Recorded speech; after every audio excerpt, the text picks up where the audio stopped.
In today's video, I'm going to teach you how to record on Slack Huddle, providing you with a full guide for 2025.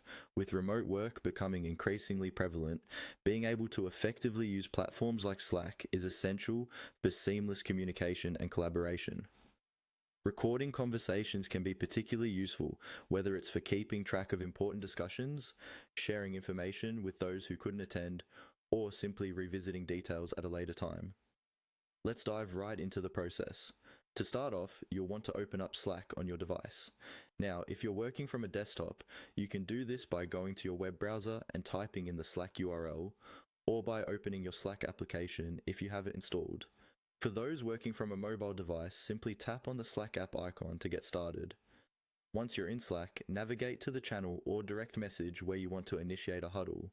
It's important to choose the correct space to make sure all participants who need to be involved are present. Now your next step is to look for the huddle icon, which resembles a small set of headphones. Usually this is located at the bottom left side of your screen. Clicking on this will open up a huddle, allowing you and your team to dive into voice conversations instantly, similar to an impromptu meeting call. Within the huddle, find the recording option. This is typically represented by a recording icon situated below the chat box. It might look like a small circle or a red dot, depending on updates or customizations in Slack's interface. Clicking this icon is your cue to begin the recording process. A small pop-up might appear asking for permission to access your microphone if you haven't already set those permissions. Ensure you approve these, as recording requires microphone access to function properly. This step is crucial to ensure everything gets captured as intended. Finally, to capture the meeting or discussion, you'll need to click the record button.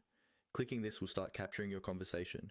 Make sure everyone involved is aware that recording is taking place, as it's good practice and often necessary to notify participants for privacy and compliance reasons. After the session has been recorded, the recording will typically be saved within the Slack chat where the huddle was held. You can then revisit this recording, share it with others, or archive it for future reference. With these simple steps, you'll have all the tools needed to keep track of your voice communications within Slack huddles efficiently. We hope this guide makes using Slack more productive for you and your team. Recording on Slack Huddle is a powerful feature that can truly enhance your remote collaboration efforts. Thanks for watching, and if you have any questions or tips of your own, feel free to drop them in the comments below. Stay tuned for more helpful guides.